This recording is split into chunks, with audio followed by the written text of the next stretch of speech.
अगर मैं अपने सपनों के बारे में बताता तो वो मेरा मजाक उड़ाते, अलग अलग कॉर्पोरेट को नॉक किया करता, लेकिन किसी ने भी मुझे अंदर आने की परमिशन नहीं दी। मेरे दिल में एक 20 सब बो दिया इस चीज ने, लेकिन दोस्तों मुझे करना वही था जो मैंने डिसाइड करा था। मुझे कुछ बनना था। कुछ लोगों ने तो मुझे बहुत अप्रिशिएट किया, लेकिन कुछ लोगों ने मुझे पागल तक भी बोला। इससे मुझे एक सीख मिल गई कि दोस्तों मेरा नाम जगदीश है, मुझे सब एनआरआई चाय वाले के नाम से जानते हैं। मेरे पिताजी ट्रक ड्राइवर थे, हम दिल्ली में रहते थे। वहां से यहां तक का सफर, यह है मेरी जर्नी, यह है मेरी कहानी। जैसा कि मैंने बताया कि मेरे पिताजी ट्रक ड्राइवर थे और बाद में बहुत मेहनत करने के बाद में वो डीटीसी में ड्राइविंग करने लगे। हालांकि इसमें कोई बड़ी बात नहीं है, लेकिन केवल यही होना मेरे दिल में एक 20 सब बो दिया इस चीज ने कि अगर आदमी कोई मेहनत करे, संघर्ष करे तो सफलता तक पहुंचा जा सकता है। जैसे तैसे करके मेरे माता पिता ने मुझे स्कूल भेजा। उनका केवल मुझसे एक ही सपना था कि उनका बेटा किसी तरह बड़ा होके किसी सरकारी जॉब में, छोटी मोटी जॉब में लग जाए, या फिर एक छोटी सी पियोन की नौकरी पकड़ ले। इसमें उनकी कोई गलती नहीं थी, क्योंकि उनकी सोच ही लिमिटेड थी। उन्होंने हम अपनी पूरी लाइफ में केवल गरीबी, संघर्ष और मेहनत ही की है। लेकिन मेरे सपने कुछ और थे, मुझे कुछ और बनना था। धीरे धीरे करके स्कूलिंग पास करी। एक दिन मैं लक्ष्मी नगर में एक बुक स्टॉल पे मैंने अलग अलग तरह के फॉर्म देखे, जिसमें कुछ इंजीनियरिंग के फॉर्म थे, कुछ यूपीएससी के। उसमें से एक फॉर्म होटल मैनेजमेंट का भी था, जिसने मुझे अपनी तरफ बहुत आकर्षित किया। मैंने इस कोर्स के बारे में अपने दोस्तों से, अपने रिलेटिव से पूछा, जिसमें से जब मेरे एक दोस्त के बड़े भाई जिसने ये कोर्स किया था, उसने मुझे बताया कि यार ये कोर्स बहुत अच्छा है, अगर ये कोर्स कर लेते हैं तो सफलता भी निश्चित है, लेकिन इस कोर्स को करने के लिए बहुत सारा पैसा चाहिए। वही मेरे दोस्त का बड़ा भाई जो होटल मैनेजमेंट करके आज 50,000 रुपए की सैलरी ले रहा था, मैं उससे बहुत प्रभावित हुआ। मैंने अपना मन बना लिया कि कुछ भी हो मुझे ये कोर्स करना है। इसके लिए मैंने रात दिन मेहनत करी, एंट्रेंस भी क्लियर किया, इंटरव्यू भी क्लियर किया, एडमिशन लिस्ट में मेरा नाम भी आ गया। लेकिन दोस्तों समस्या जो है अब स्टार्ट होती है, क्योंकि एडमिशन फीस के लिए ना तो मेरे पास पैसे थे, ना ही मेरे परिवार के पास। तब मैंने अपने कुछ रिश्तेदारों से कुछ पैसा उधार लिया और उनसे वादा किया कि जैसे ही मैं कमाने लगूंगा उनको पैसे वापस कर दूंगा। यहां भी दोस्तों समस्या खत्म नहीं हुई, क्योंकि एडमिशन की फीस तो मैंने भर दी, लेकिन कॉलेज के अंदर रोज सर्वाइव करने के लिए पैसों की जरूरत होती है। मैं भी कहां हार मानने वाला था, क्योंकि हिम्मत और मेहनत और संघर्ष तो मैंने बचपन से ही देखा है, बचपन से ही किया है। मैंने अपने कॉलेज के सामने के एक छोटे से रेस्टोरेंट में वेटर का काम करना स्टार्ट कर दिया, और शाम के टाइम पे कुछ इवेंट्स में, शादियों में वेटर का काम करके अपना खर्चा निकाल लिया करता था। मैं अपने कॉलेज के दोस्तों के पास जाता, उनसे पूछता कि मुझे क्या करना चाहिए। अगर मैं अपने सपनों के बारे में बताता तो वो मेरा मजाक उड़ाते, कहते मुझसे यार तू रहने दे, तू छोड़, कोई छोटी मोटी जॉब देख लियो, ये हम कर लेंगे। उनके कहे शब्द मुझे एक अजीब सी, मेरे अंदर एक आग से लगा देते थे। ऐसा लगता था कि, और मुझे अंदर से इतनी हिम्मत आ जाती थी कि मुझे और ज्यादा मेहनत करनी है, और जो ये लोग मुझे आज कमेंट्स मार रहे हैं इनको मुझे गलत साबित करना है।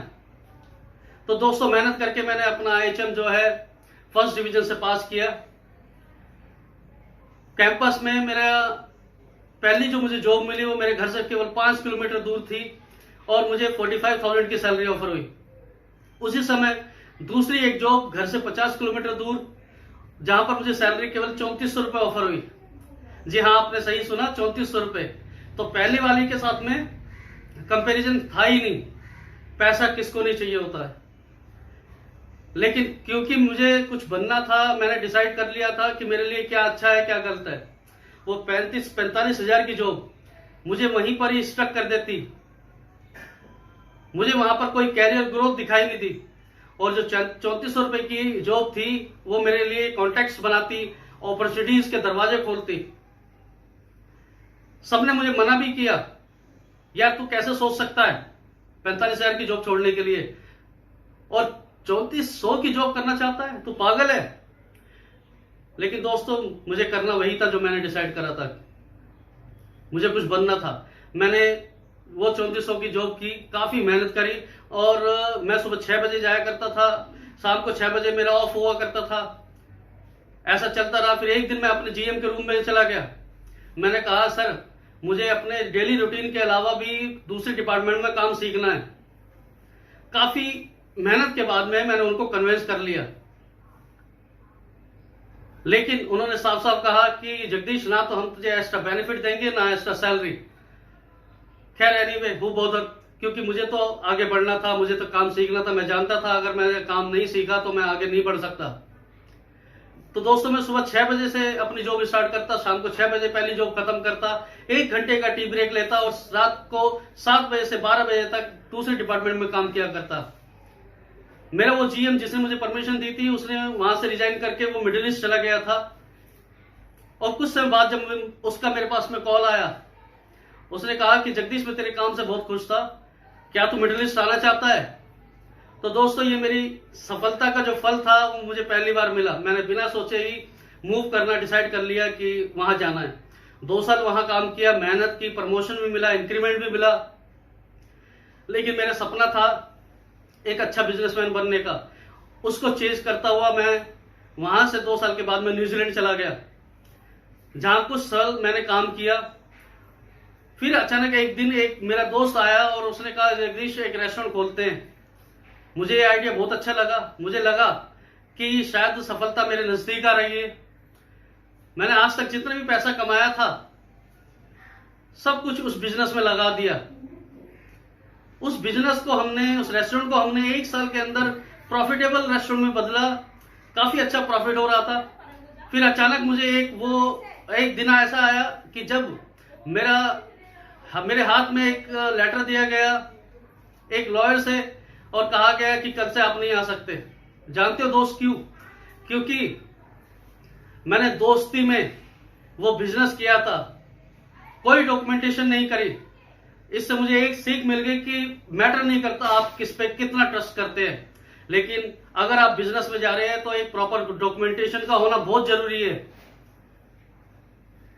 आप अंदाजा लगा सकते हैं मैंने जितना आज तक कमाया था सब कुछ लगा दिया था। ऐसा लगा जैसे सब कुछ खत्म हो गया है। उस चीज से, उस सदमे से बाहर निकलने में मुझे थोड़ा वक्त जरूर लगा, लेकिन मेरे आगे केवल 2 ही रास्ते थे। या तो मैं पुरानी चीजों को याद करके बैठा रहूं, रोता रहूं, या फिर आगे बढ़ूं। मैंने डिसाइड करा कि मुझे आगे बढ़ना है। मेरा सीवी बहुत अच्छा था, एक्सपीरियंस अच्छा था, मुझे दूसरी जॉब तुरंत मिल गई। और फिर मैंने अगले 2 साल काफी मेहनत करके पैसा दोबारा से इकट्ठा किया। मन में एक ख्वाहिश थी अपनी एक पहचान बनाने की। मैं इंडिया अक्सर आया करता था अपने परिवार को देखने के लिए। तो मैंने देखा कि इंडिया के अंदर काफी कुछ चेंज हो रहा है, डिजिटल इंडिया बन रहा है, नए नए स्टार्टअप्स आ रहे हैं जिनको बहुत अच्छा एप्रिसिएशन मिल रहा है। मैंने मन बना लिया कि यार अब इंडिया ही करके कुछ स्टार्टअप करके ही कुछ अपना नाम कमाते हैं। रिस्क लेने से दोस्तों मैं कभी डरा नहीं, क्योंकि जैसे मैंने आपको बताया कि हम गरीबों के पास में, लोअर मिडिल क्लास के पास में 2 चीजें गॉड गिफ्टेड होती है, हिम्मत और मेहनत। मैंने सोच लिया था कि जो भी होगा देखा जाएगा, चलो इंडिया में ही अपनी पहचान बनाते हैं। तो दोस्तों सब कुछ रैप अप करके मैं इंडिया वापस आ गया। इंडिया में जगह जगह घूमने के बाद में मैंने नागपुर को अपनी फर्स्ट डेस्टिनेशन चुना। दोस्तों चाय इंडस्ट्री को मैंने इसलिए चूज किया क्योंकि चाहे वो मैं हूं, चाहे आप, या चाहे कोई और, हमारे इमोशंस चाय के साथ में जुड़े हुए हैं।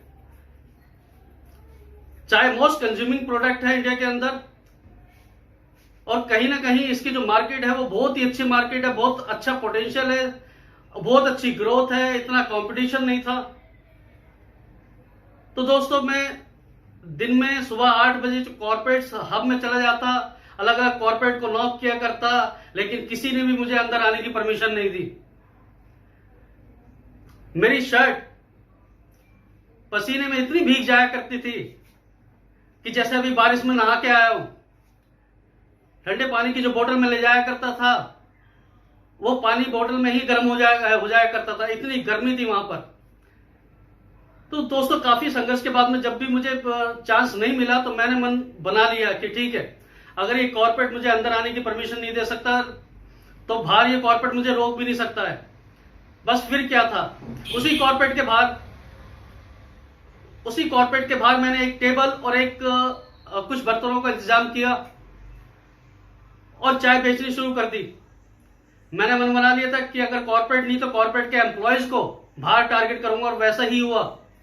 मैंने उनको नई नई तरह की वैरायटी की चाय पिलाई, जिसमें कुछ मेरी अपनी 25 तरह की चाय थी, अदरक वाली, इलायची वाली, मसाला वाली, गुड़ वाली, लेकिन उसके अलावा सेल्फ इन्वेंटेड चाय, जो कि प्यार मोहब्बत वाली चाय, मर्दों वाली चाय, मम्मी के हाथ वाली चाय।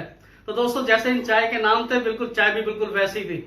लोगों ने बहुत अप्रिशिएट किया, सबने पसंद किया और मेरा बिजनेस वहीं पर ही चल पड़ा। एक दिन दोस्तों, मैंने उसी टेबल के पीछे एक छोटा सा बैनर लगाया जिसपे लिखा था एनआरआई चाय वाला। ये शायद मेरे लिए एक टर्निंग पॉइंट था, क्योंकि जब उस बैनर को लोगों ने देखा तो उनके अंदर बहुत ज्यादा क्यूरियोसिटी पैदा हुई कि यार एनआरआई चाय वाला क्या है। वो जानना चाहते थे कि इसके पीछे कहानी क्या है। जब उन्हें कहानी का मालूम चला तो उन्हीं में से कुछ लोगों ने तो मुझे बहुत अप्रिशिएट किया, लेकिन कुछ लोगों ने मुझे पागल तक भी बोला। लेकिन दोस्तों, मेरा मानना है कि अगर आप किसी भी बिजनेस में जाते हैं तो उसकी रूट नॉलेज होना बहुत जरूरी है। आपको उसके ग्रोथ के लिए आपको आपके कंज्यूमर की चॉइस, आपके प्रोडक्ट की नॉलेज होना बहुत जरूरी है। एनीवे दोस्तों, उन्हीं एम्प्लॉयज की रिकमेंडेशन पे मुझे बड़े बड़े कॉर्पोरेट्स मिलने लगे, एक के बाद इन्फोसिस, एचसीएल, एक के बाद एक करके मिलने लगे। लोगों ने मेरे बिजनेस में इंटरेस्ट दिखाया।